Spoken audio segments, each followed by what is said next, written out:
МИД России выступил с резким опровержением публикации издания The Insider, в которой утверждалось о якобы вмешательстве Москвы в предстоящие парламентские выборы в Армении и шпионской деятельности российских дипломатов.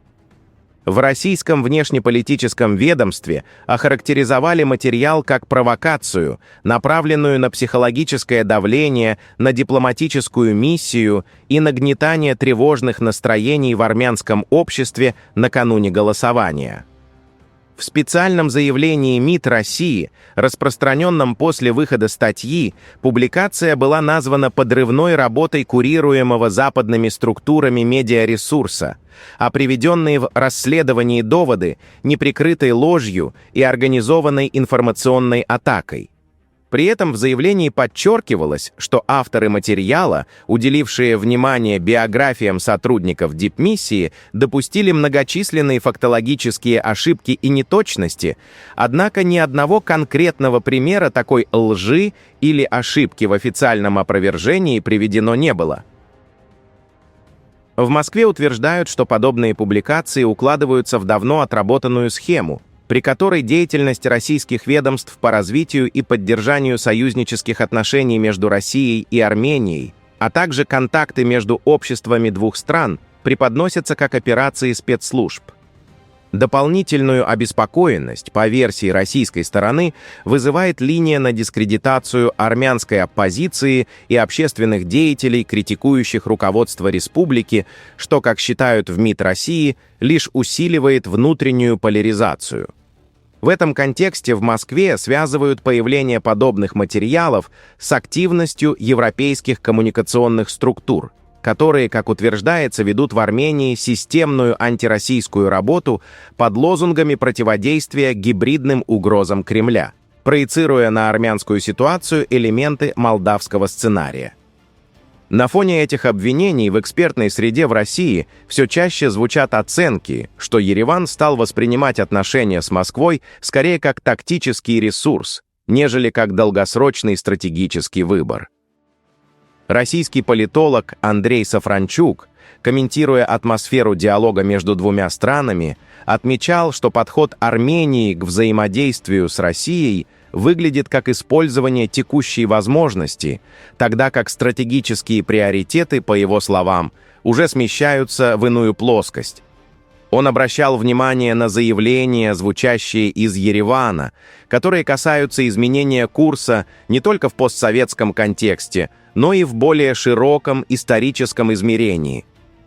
Дополнительный резонанс вызвали заявления официального представителя МИД России Марии Захаровой, связавшей отсутствие премьер-министра Армении Никола Пашиняна на саммите Евразийского экономического союза с формированием устойчивой тенденции.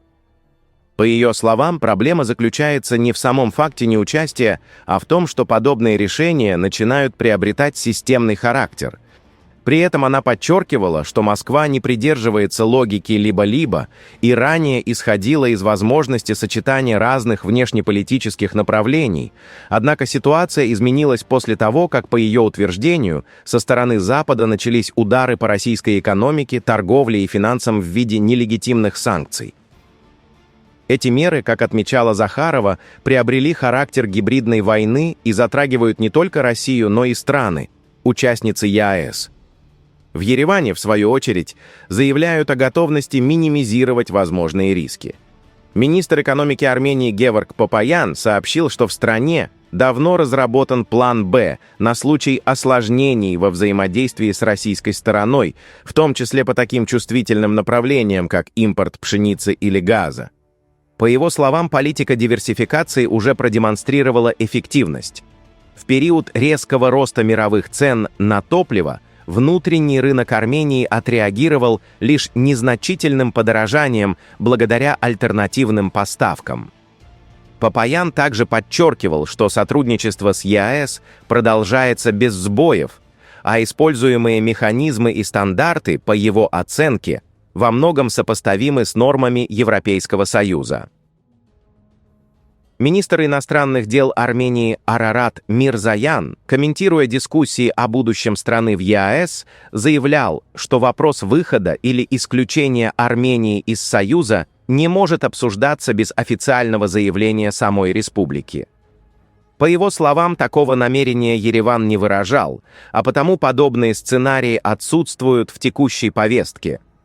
Он также исключал возможность заморозки членства, напоминая, что ЕАЭС функционирует на основе консенсуса, в котором Армения принимает непосредственное участие. Тем временем Москва получила официальное уведомление о том, что Никол Пашинян не примет участие во встрече лидеров ЕАЭС, и армянскую сторону будет представлять вице-премьер Мгер Григорян. Параллельно в Ереване звучат жесткие оценки в адрес Баку.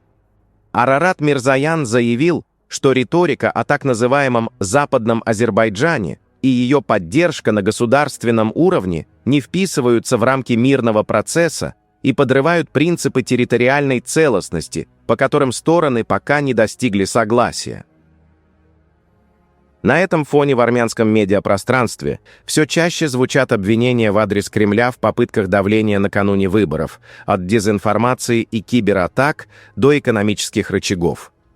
Очередным поводом для таких утверждений стало решение Россельхознадзора о введении с 22 мая 2026 года временных ограничений на ввоз цветочной продукции из Армении до завершения инспекций тепличных хозяйств. В Ереване подобные шаги расценивают как элемент экономического давления, подчеркивая, что подобные меры подрывают доверие к механизмам ЕАЭС. Параллельно международные СМИ и исследовательские центры фиксируют рост активности прокремлевских информационных кампаний. Euronews опубликовал материал о масштабной дезинформационной операции против Армении в преддверии парламентских выборов 7 июня, отметив, что исследователи обнаружили сотни фейковых видеороликов, распространявшихся с начала весны. По их данным, в ряде материалов утверждалось, что переизбрание Никола Пашиняна якобы может привести к военному конфликту между Арменией и Россией. Аналитики указывали и на использование инструментов искусственного интеллекта в рамках сети «Матрешка», а также на фальшивые ролики с участием Пашиняна и президента Франции Эммануэля Макрона, где говорилось о несуществующих секретных договоренностях. Схожие выводы содержатся и в докладе Регионального центра демократии и безопасности, опубликованном на официальном сайте RCDS.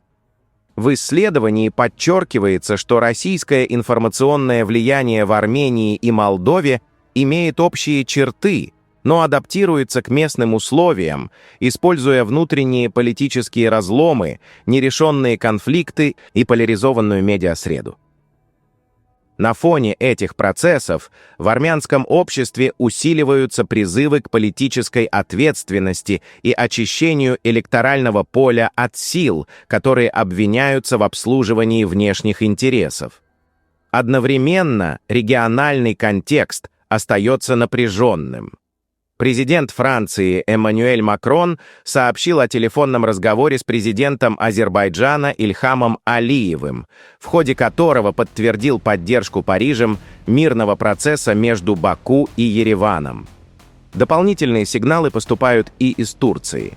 Бывший генеральный секретарь Организации тюркских государств Халил Акинджи публично задавался вопросами о логике сохранения закрытой турецко-армянской границы на фоне уже существующих торговых и транзитных механизмов, указывая, что при парафированном армяно-азербайджанском соглашении открытие границы выглядит вопросом времени. В то же время Ереван и Анкара продолжают технический диалог. Армяно-турецкие постоянные комитеты обсудили вопросы совместной эксплуатации трансграничных водных ресурсов рек Ахурян и Аракс, договорившись о ряде практических шагов. Все это происходит на фоне крайне плотной и противоречивой информационно-политической повестки, в которой предстоящие парламентские выборы в Армении становятся ключевым фактором не только внутренней, но и региональной динамики. Подписывайтесь на наш канал, чтобы не пропускать важнейшие новости нашего региона.